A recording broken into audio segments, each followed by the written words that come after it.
we have to think about how do we get authentic engagement among teachers? So we don't want to just say coaching is opt-in and it's invitational and just those few people can be coached and everyone else can ignore it and just pretend it doesn't exist. We need to come up with a very strategic plan, something that applies to everyone in a school, not just to certain people, not just to the strugglers or to those opt-iners, but that it's a broad-based expectation. A coach can't send that signal to teachers. The coach needs the principal to say, coaching is for everyone. You might have a ton of choice in how you get involved, but you're going to get involved in some way. And then the coach comes in with the systems and the structures to get teachers going. Welcome to The Teaming Edge, a show about education leaders and the actions they take to support team and school performance. In today's show, I talk with Diane Sweeney, the founder and lead consultant of Diane Sweeney Consulting, author of several books focused on student-centered coaching, and the host of Student-Centered Coaching, the podcast. Diane has become a respected voice in the field of coaching and professional development. In 2020, Diane Sweeney and Leanna Harris published Diane's fifth book, The Essential Guide for Student-Centered Coaching, based on the latest research and their extensive experience in the field of coaching. Diane and Leanna went on to release Diane's sixth book, Student-Centered Coaching from a Distance, that helps coaches and teachers adapt to the new world of virtual and hybrid settings. To understand coaching, we have to go back to the 70s, where evaluations of professional development indicated a meager 10 to 15% transfer rate, meaning only 10 to 15% of teachers implemented new learning and strategies of teaching models in the classroom with their students. In the 80s, Bruce Joyce, Beverly Showers, and other colleagues conducted several studies that showed workshops alone had a transfer rate of about 5%. Adding demonstration to their learning increases implementation to about 10%. Adding practice to learning and demonstration increases implementation to about 20%. Adding feedback to all of those learning experiences increases implementation to about 25%. However, when new learning is paired with demonstration, practice, feedback, and coaching, the transfer rate jumps to over 90%. So the landmark studies from Joyce and Showers provides a strong argument for job-embedded professional development that includes instructional coaching. Let's listen to Diane as she discusses her argument on the importance of instructional coaching.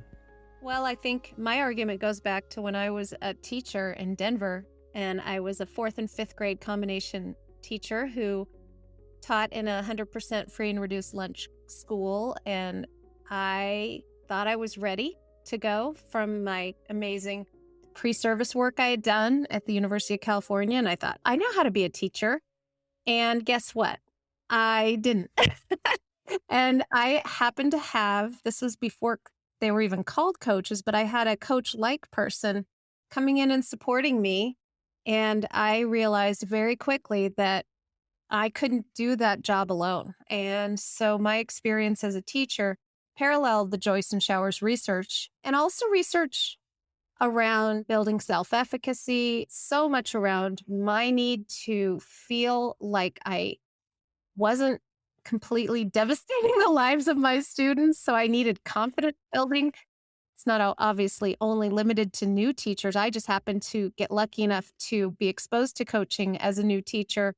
I've seen those conversations make a difference in the lives of teachers and their students throughout their whole careers, because having a thinking partner and somebody to work through your planning with and not be isolated in your work makes a huge difference in the lives of our kids and teachers as well. You certainly have firsthand experience both in receiving and in the role of a coach to affirm the impact coaching can make. Jim Knight's 2007 book, Instructional Coaching, A Partnership Approach to Improving Instruction, I like how he begins the book briefly describing different forms of coaching, such as executive coaching, coactive coaching, cognitive coaching, even literacy and reading coaching, and of course, instructional coaching as well. So the obvious next question, Diane, for you is, what is student-centered coaching? Yeah, that's a great question. I would say it's a form of instructional coaching where we really look at the goals for students being our primary drivers for coaching. And so what I mean by that is that a lot of research that measures the impact of coaching measures if teachers changed behaviors, if teachers implemented something, let's say, for example, and that's fantastic. We want teachers to be supported to implement great things in their classrooms and things that are research-based, like visible learning, for example. Visible learning refers to the initial groundbreaking work of John Hattie, who's the director of the Melbourne Educational Research Institute at the University of Melbourne, Australia, who did a synthesis of meta-analyses. That is, he compiled the data from all the studies in education to identify the influences on student achievement. That work has been leveraged by many educators to improve equity and ensure, at the very least, that a year's worth of work results in a year's worth of progress in terms of student achievement. But we always want to push a little harder and further toward, well, did that impact students? Or was it just something we did that we thought might work and we never actually collected evidence around if it did work? And so student-centered coaching impacts instruction, but it goes a level deeper toward the idea of measuring our coaching impact on student learning as well. And so we have a collection of core practices. We're really backward planning through coaching is a lot of what we do, but our core practices include things like using learning targets and co-teaching with teachers, being in classrooms and co-planning and measuring our impact. And so all of those moves or strategies that we help coaches learn how to use are all about student evidence first and foremost, but also supporting teachers to take and implement instructional practices as well. You also provide a continuum of coaching with a goal of moving closer towards student-centered coaching that has teacher-centered on one end, relationship-centered in the middle, and, of course, student-centered on the opposite end. So how does student-centered coaching differ from these other two forms of coaching? Yeah, that's a great question, too. We think about it like a bullseye, and the bullseye at the center is student learning. And there are these other ways we can think about coaching that ring out and are closer or further from student learning. And so resource providing is another way to say relationship-driven coaching, where it's like the coach is there to pretty much provide things, programs, materials, cheerlead for teachers. All of that is very important, and relationships are the foundation of all coaching. James Flaherty says that you can't coach without trust and relationships. So James Flaherty is the founder of New Ventures West and co-founder of Integral Leadership. And he's also the author of Coaching, Invoking Excellence in Others. James developed the integral coaching methodology by integrating linguistics, developmental psychology, philosophy, and biology. So the idea behind integral coaching is balancing the practical here and now in the short term with the integral or developmental over time. But we just don't see that that is enough necessarily to call it student focused or student centered. It's still so much about the adults. And so that on our bullseye, that would be on the outer ring. And then coming a level in would be teacher centered coaching, which is more focused on straight up implementation of things. So a district buys a new math program. The focus of the coaching sometimes might be on getting the teachers to implement that thing with fidelity.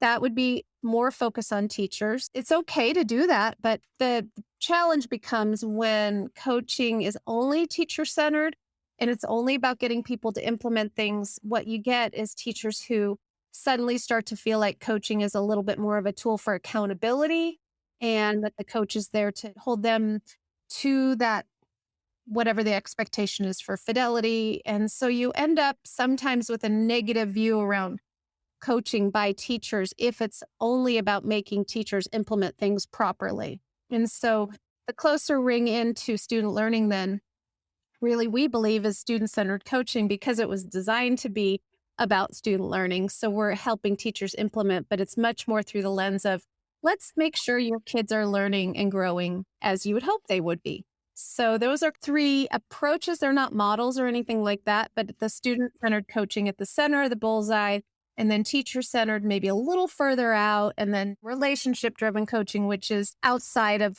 I wouldn't say that that would be about kids necessarily. That makes sense. The bullseye is a great metaphor. In student-centered coaching, teachers' goals are still supported, pedagogy is still improved, and resources are still provided, but those are not the focus of the coaching. Absolutely. Well, you alluded earlier to visible learning, and I'm sure our listeners are pretty familiar with John Hattie's work in visible learning. And I would guess that John Hattie's work was happening at around the same time that you were getting into coaching. So what are your thoughts about visible learning and the research around that and its connection to student-centered coaching? It's funny because I was working with a district in Wyoming, and the district leader was kind of ahead of the curve on visible learning, and he gave me John Hattie's first book, which, by the way, was not an easy read. John Hattie's first visible learning book was titled Visible Learning, a synthesis of over 800 meta-analyses related to achievement, and it was published in 2009. Many of us in education know this as the Big White Book. And he said, you need to know this stuff. When I was thinking, I need to know all of this, all of the vocabulary that he's using is different than I'm used to. I don't know exactly what he means by X, Y, or Z. And it's just a lot of numbers. And I'm more of a qualitative person than I am a quantitative person. So that was my first introduction. And then what happened is visible learning body of work started becoming far more accessible over, I'd say, the past decade. And so you have now the work of Jenny Donahue, who I know you have interviewed in this podcast, and others who have taken that research and brought it into really interesting ways. Like the clarity work, for example, is incredible. The collective efficacy work really has brought that into a place where teachers can now see how they can actually do it in their classrooms. And when visible learning went into that space, I suddenly was able to see how I could coach it. And so now it's so aligned with our work because we find ourselves using and sharing the effect sizes of multiple different aspects of instruction to just advocate for coaching well. So it's pretty exciting stuff. And I just look forward to the next iteration because I feel like it's getting more and more accessible every year that passes. Agreed. It is very exciting, and I know teachers really appreciate researchers and thought leaders doing the heavy lifting, that is research, so that teachers can focus on what they do best, and that is support students learning in the classroom. Yeah. Well, I know one of the responsibilities for a leader is accessing John Hattie's work and applying it from the perspective of an instructional leader, as opposed to, let's say, an overemphasis with management. So my question for you is, how would you go about supporting a local school in defining the roles of a coach as well as defining the role of, let's say, the principal? We found that that is the X factor for all coaching. I spent a long time thinking that if I just train coaches, if I just teach coaches how to be coaches, then everything's going to be great.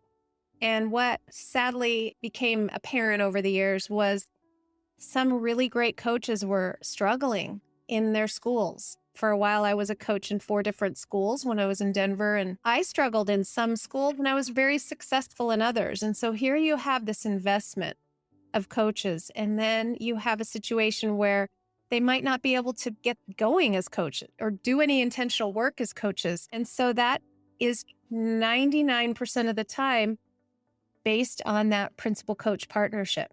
And so, like you said, defining the role of the coach is hugely important. And also defining the role of the coach in relationship to the role of the principal. For example, honest conversations. What do we do when a teacher is struggling? How does a coach factor into that? How does supervision factor into that? Because those are 2 different tools we have to support a struggling teacher. But oftentimes we see a situation where a coach is just assigned to fix the problem and sent in there. And there's no real clear plan around or care around the role of the coach and how that decision might then undermine the coach later in working with other teachers because of the perceptions of teachers, et cetera. And so one major thing is to obviously define the role of the coach in relationship to clear separation of evaluation and coaching, which I'm sure all of your listeners are aware of.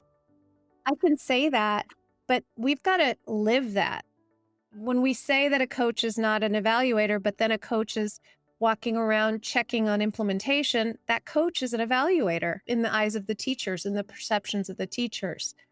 And so we have to be very careful. We also, when it comes to principal-coach relationships, we have to think about how do we get authentic engagement among teachers? So we don't want to just say coaching is opt-in and it's invitational and just those few people can be coached and everyone else can ignore it and just pretend it doesn't exist.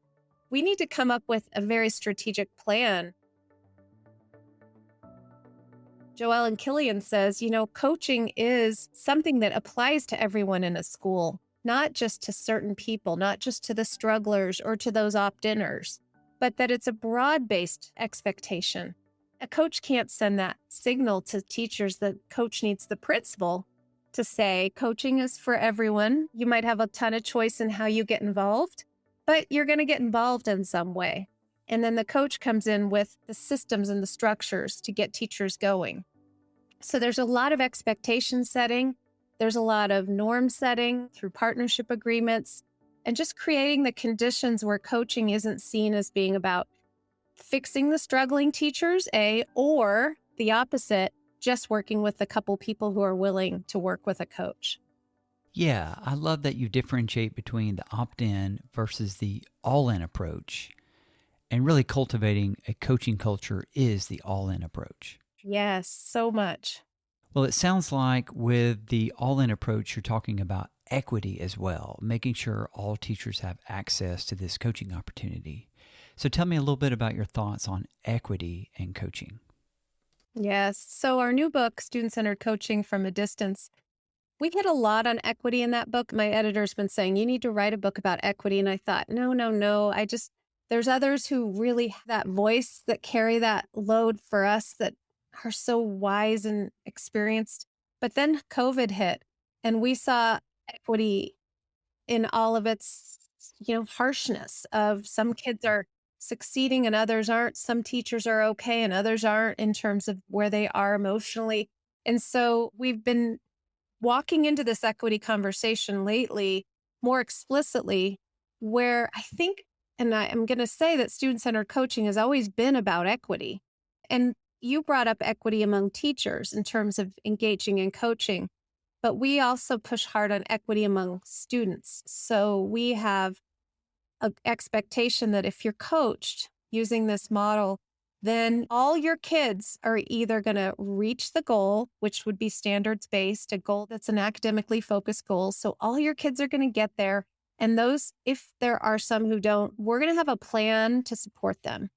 So we look at equity as kind of being about mastery, right? Like we're coaching all your kids to get to where you want them to get to. And then when that's the model of the coaching, then what happens is equity among teachers becomes easier because then you can say, you kind of have to engage in coaching because it's about moving our kids along in our school. And so nobody can opt out of that. That is what we're here to do. So I don't know if I answered your question, but equity is so multifaceted and it's really compelling and interesting. And we have to do our part in all of that. Yeah, you absolutely answered it. And I appreciate that you advocate for students as you always do. So every student deserves a quality teacher and resources in order for them to be successful.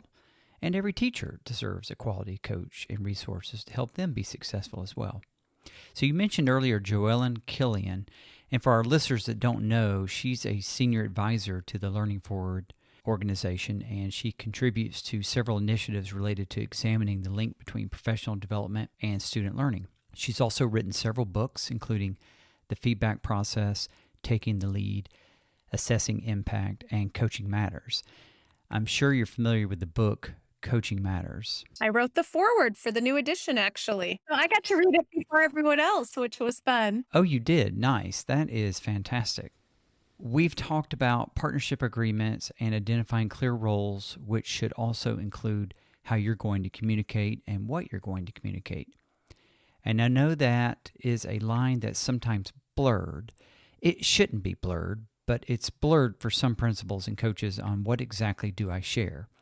So in the book Coaching Matters that you wrote the foreword for, Killian and her team introduced the 4 T's, teacher, task, time, and topics, as a guide to help coaches and the principal identify what information should be shared from a coaching cycle.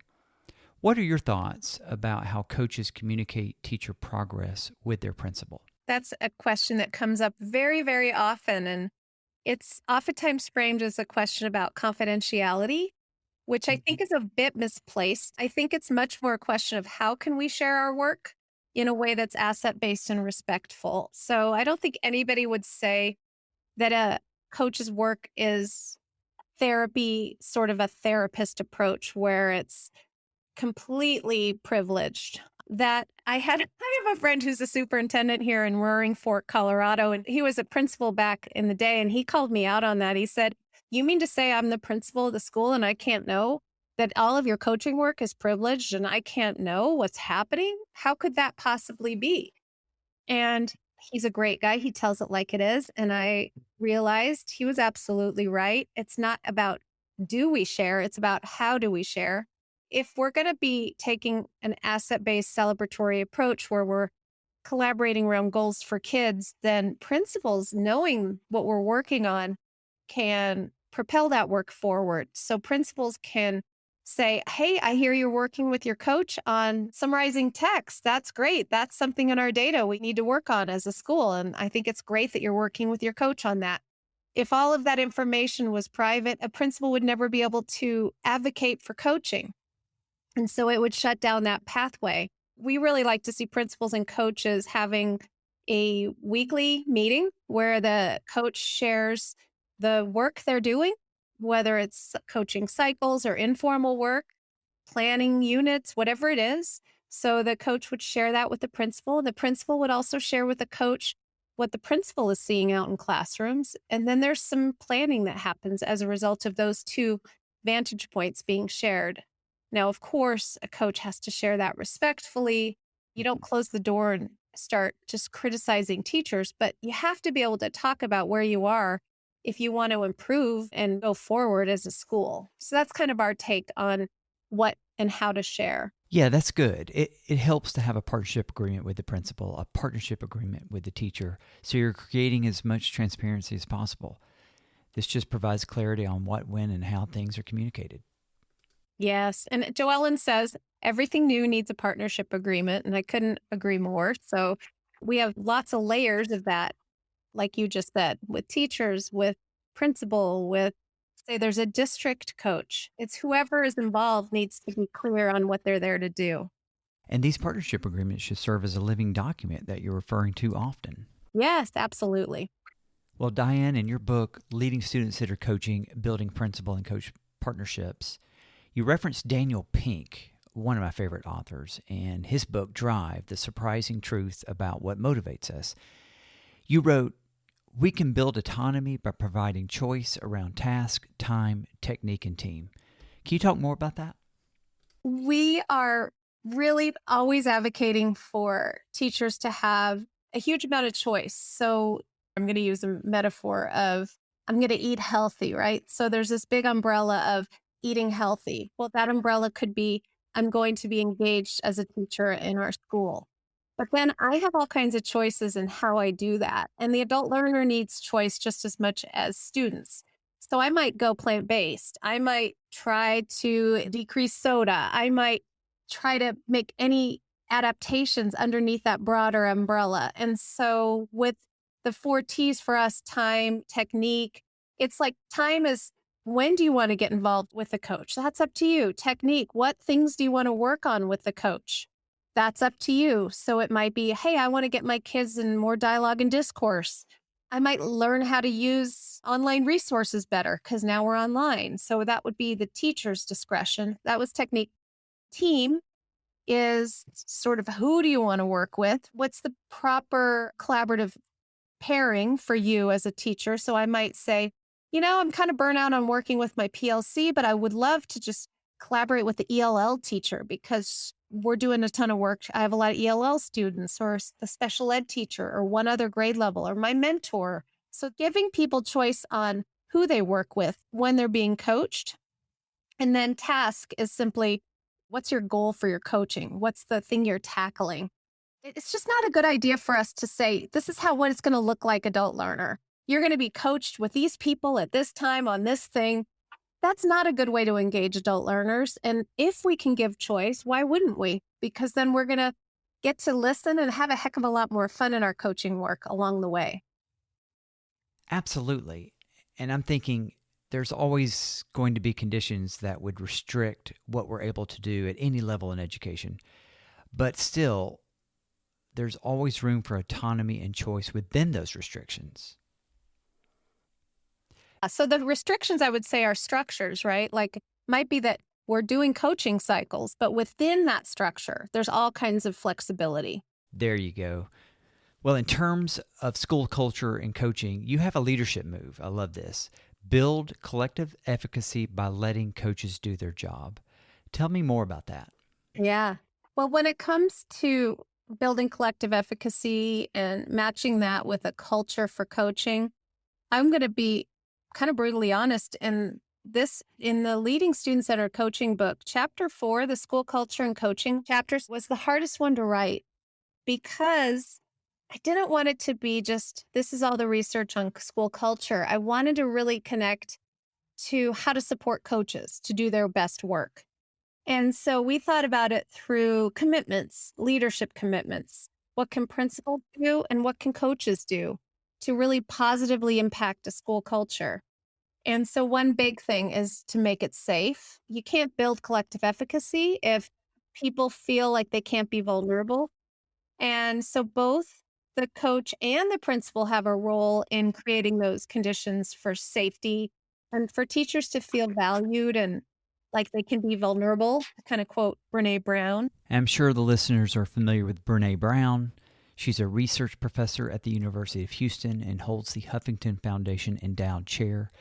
She has spent 2 decades studying courage, vulnerability, shame, and empathy. She's written several #1 best-selling books that I'd highly recommend, such as Daring Greatly, Braving the Wilderness, Dare to Lead. She also has a new book, Atlas of the Heart.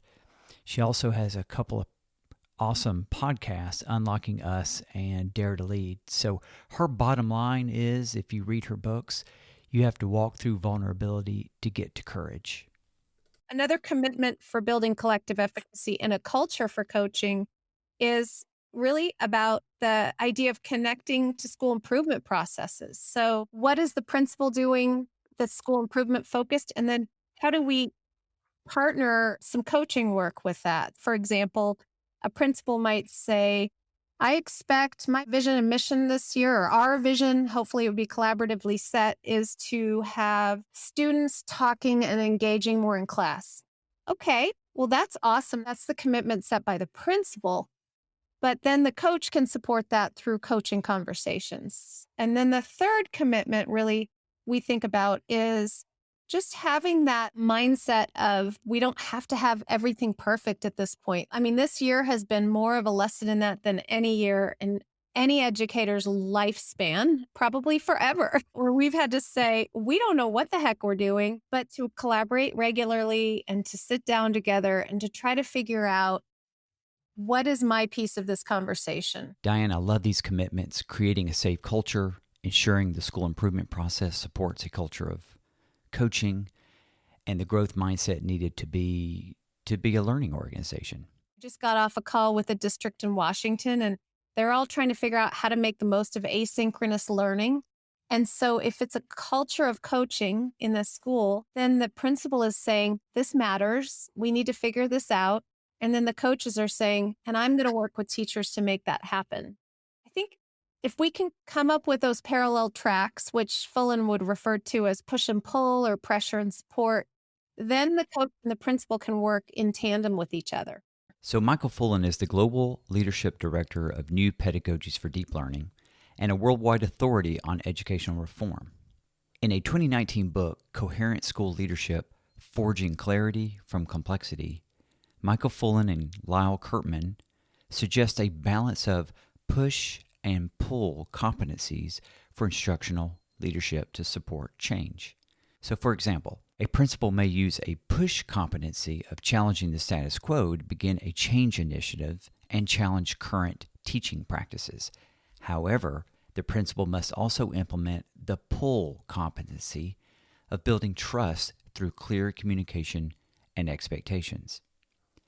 Having transparency and clarity around this initiative, along with a plan for success, will foster collaboration and coherence among the staff. So, Diane, I am absolutely struck by how, in your book, Leading Student-Centered Coaching, you align the 4 sources of efficacy, which are mastery experience, vicarious experiences, social and verbal persuasion, and positive emotional state.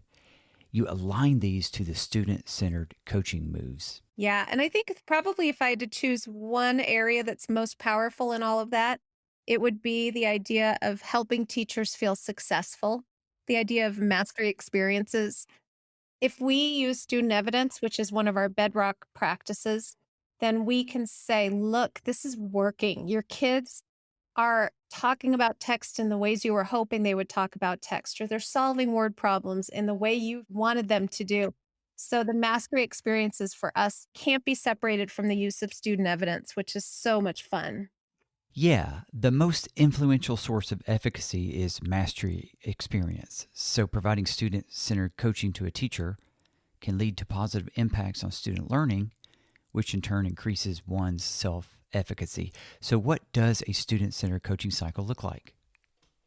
Student-centered coaching cycle is typically about 4 to 6 weeks long because it matches and aligns with a unit. So most districts teach units. It gets tricky sometimes when they're spiraling, but we have worked with folks to figure that out. So the idea is that you have a coach partner with a teacher from the beginning all the way through the unit. So, okay, let's say our next unit is on fractions. Okay. So then I'm going to be there with you as your coach. We're going to look at our unit goal. We're going to unpack that. We're going to figure out what our success criteria is, which would probably take the form of a collection of learning targets. So that would be collaborative work between the coach and teacher. It could be more than one teacher, by the way. So you could have a cycle with a whole team, a grade level team. 4th grade's going to teach fractions. The coach works with them on that. And then there's this partnership that happens where the coach and teacher co-plan and co-teach weekly through the whole unit. It typically would take the shape of very little modeling of lessons, which I know is a very core practice for a lot of coaching programs. But for us, we call it micro modeling. We like to see a lot more sharing of the lessons. So when you go into a classroom where a coach is, you can't really see one person showing the other person how to do things. You see them doing it as thinking partners. You see them finishing each other's sentences, coming together and trying to problem solve what's happening as kids are engaged as learners. So we have 5 co-teaching moves that we work with coaches on that are things like noticing and naming, where we collect student evidence, and thinking aloud, where we stop and have reflective moments as coaches and teachers in the classroom to figure out what to do next. So there's this whole sort of dynamic engagement process that happens when a coach is in a teacher's classroom. Obviously, this takes partnership agreements to go back to that idea. And so we are now saying, hey, I'm in here with you to help you reach your goals for your kids. It might take the form of some one-on-one work, some small groups. These days, it's been a lot of virtual, where a coach may join the Google Classroom and be a part of the instruction happening there. And then we bookend a coaching cycle with a pre and post assessment so that we can see, how did the kids grow? And are they where we want them to be at the end of the unit? And oftentimes this pre and post assessment is very qualitative. It's very open-ended. It tends to not be a test, but much more of, let's use our fraction example, is solve a fraction problem that's complex and challenging and share how you approach that as a student. Something like that might be our pre and post assessment. So it's usually just real work from the classroom, real student evidence is how we like to see if kids got where we want them to be and if they can do it independently. And that just paves the way for a chance to be together all through the way with teachers. And then also this year, we've been advocating structures for mini coaching cycles, which are the same thing. We like our metaphor is it's like a bag of chips. It's just the fun size bag or the lunchbox size. Same kind of structure, but you might just be working with the teacher a few times because these days it's hard sometimes to get a teacher to say, I'm all in on a coaching cycle.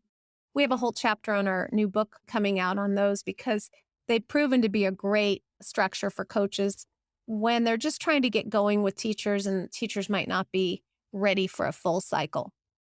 You mentioned coaching cycles usually last between 4 to 6 weeks. So does that time frame differ for primary versus secondary teachers? So what we found when it comes to the duration of coaching cycles is that we have sometimes such fast-paced units, and let's say in the high school level, that we might need to decrease the length of a coaching cycle to be like maybe 3 weeks, but generally we shoot for 4 to 6 weeks. Sometimes they go longer than that. It just kind of depends on how long a teacher is teaching a unit. So if you had an AP, let's say US history class, and they were learning about prohibition, you would just have to ask the teacher, okay, so if we're tackling this part of the unit, when do you want to start and when do you want to end? And it would probably land somewhere in the 4 to 6 week ballpark. So it's just meant to be a ballpark more than anything. The key is that you're really there through whatever, and it could be like a bend in a unit, which is the Lucy Calkins language. It could be a small portion of a longer unit. So not everybody here is probably familiar with Lucy Calkins, who is the founding director of the Teachers College Reading and Writing Project, which began as a think tank and teacher training institute. Calkins is one of the first to develop the idea of workshop approach to teaching writing to children. And this holds that writing is a process. It has distinct phases, and that all children, not just those with perhaps innate talent, can actually learn to write well. She's the author of many books, including the best-selling The Art of Teaching Writing. So Calkins describes parts or sections in a unit of study as bends. So a language arts teacher might go from teaching structure and organization to teaching detail and voice. The teacher took a bend in the road in the journey of students learning how to write. So think flexibly, but just be there for the beginning, middle, and end is what we'd recommend. And how might the outcomes for a coaching cycle differ between primary and secondary teachers? Well, sometimes it can be harder to get goal setting accomplished in the secondary space. I'll go back to the AP US history example. Maybe it's that their goal is to get the kids to get a 3 on the test. I'm sure all the listeners are familiar with AP or advanced placement exams in high school. Just a quick elaboration on AP scoring. Most AP tests are a weighted combination of scores on both multiple choice and free response sections, while there are some AP tests that include other scored components as well. According to the College Board, the final score for each AP exam is reported on a 5-point scale that offers a recommendation on how qualified you are to receive college credit and placement. And the average score for AP exams is a 3. Well, then a coach has to get savvy at questioning into, well, what is the learning that you'd really want your kids to know? Like what's been proven to be the most high leverage learning that we could work on together so we make sure it's secure, which goes back to equity. That's can be harder sometimes, not always, but sometimes at the secondary level. And then at the primary or the elementary levels or even middle school, it's more sort of, what's your next unit? What are you working on? And then it's the goal setting from there. So that it could be tricky to set a goal for a coaching cycle, but you know what's the more important part of it all is the unpacking of the goal. Once you have that goal, then the key is to figure out all right, what's the success criteria for this? What do you really want your kids to know and do when it comes to decoding words? So I think all of that is uniform across K-12, but sometimes it just takes a little more savvy questioning and listening to try to get there. Another major factor in all of this is how quality is the curriculum in a district. Good district curriculum will have learning targets. A lot of them have learning targets that are not student friendly and not very useful, to be honest. So there's so many pieces of this that really lead to success. Yeah.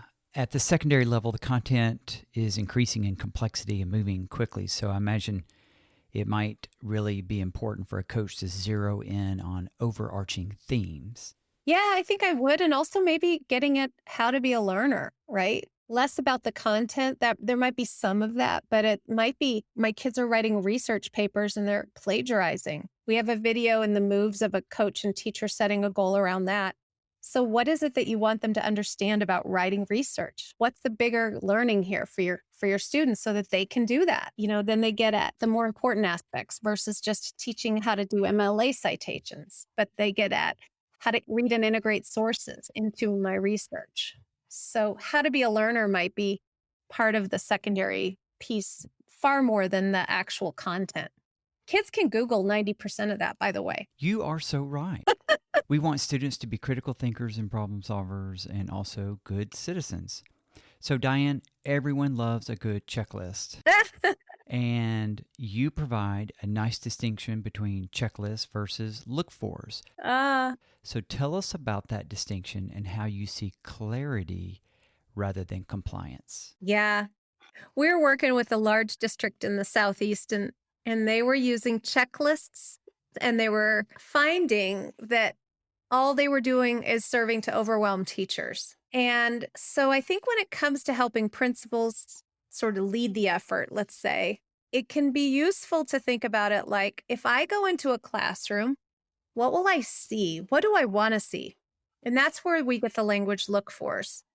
So if I'm going to go back to the idea of our vision or our mission this year is teacher clarity, well, then let's talk through what does that actually look like in practice? And it becomes a little bit more aspirational and a little bit less compliance driven, like you just said. And it also needs to be a very short list because we can get crazy as educators with really long checklists. We push for coaches to not use checklists in classrooms because it sends that message that the coach is there as an evaluator. We actually advocate for coaches to only engage in walkthroughs if teachers are involved, if it's more like an instructional rounds practice. So the coaches in this other large Southeast district, they said, but our checklists that the principal's using are different than the ones that the coaches are using. And I said, it's not that what's on the checklist that's the problem. It's that you're using a checklist. And they were like, oh, okay. It becomes very evaluative very quickly. And so look-fors feels like, oh, what do I want to see in my classroom?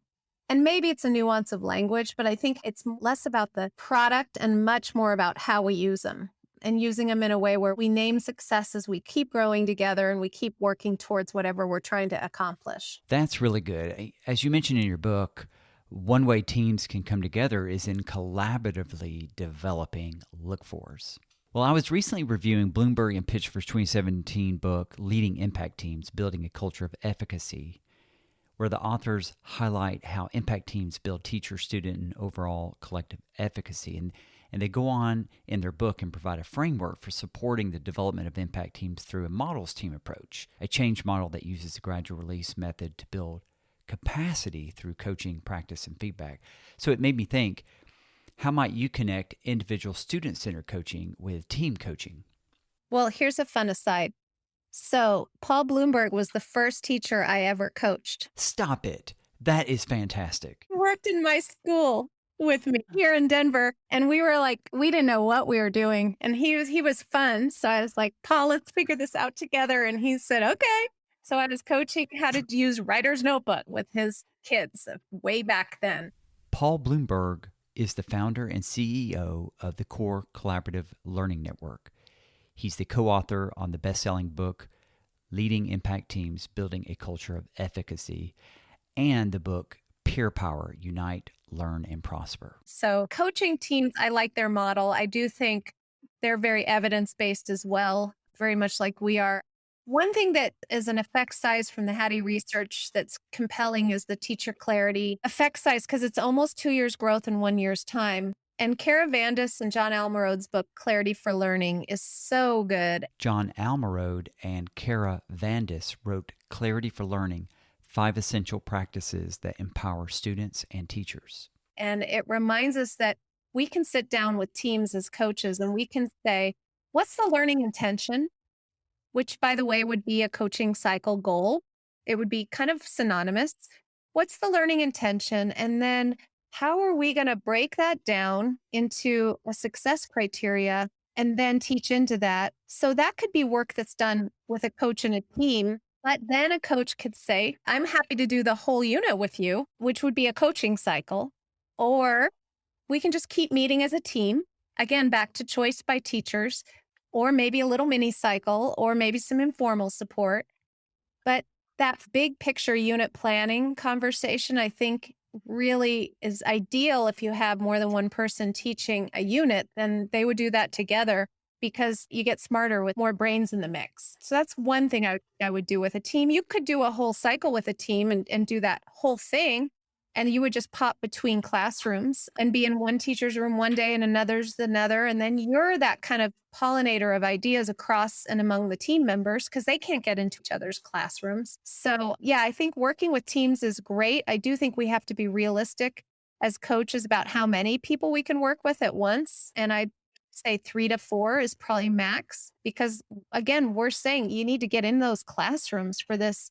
If it's a cycle for this to really make sense, you could certainly plan with larger teams than that. But a cycle, I think 3 to 4 teachers is about when I max out. Right. Coaches that are coaching 8, 10, even 15 teachers at once is probably not taking teachers through a coaching cycle with fidelity. Yeah, and they probably are doing some good planning, but it's just the best stuff happens in the classroom. You got to get in those rooms. Well, Diane, what is the most important thing you'd like to leave our listeners who are instructional team leaders in order to support effective student-centered coaching in their building and on their teams? I guess I would leave with a challenge, and a challenge to always have a filter on that is, are we talking about kids here?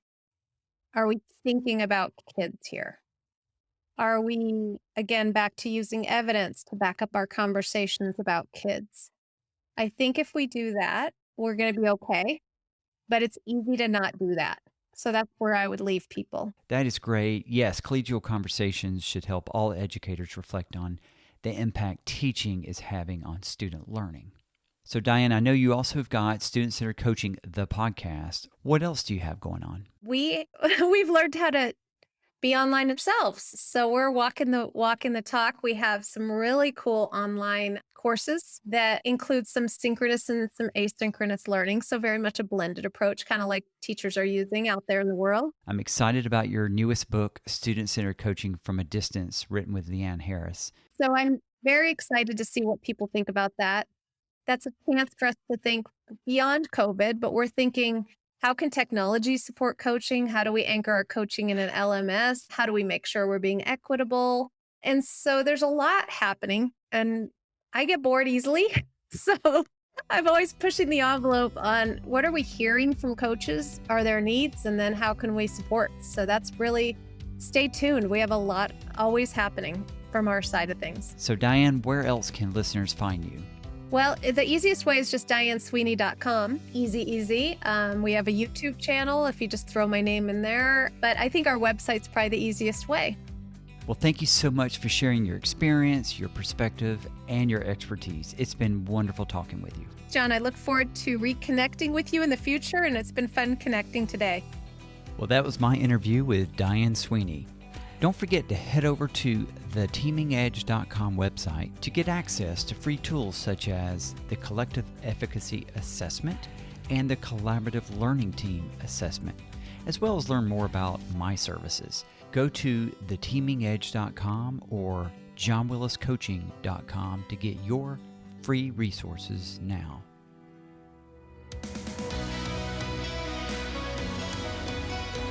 Thanks so much for listening to the show.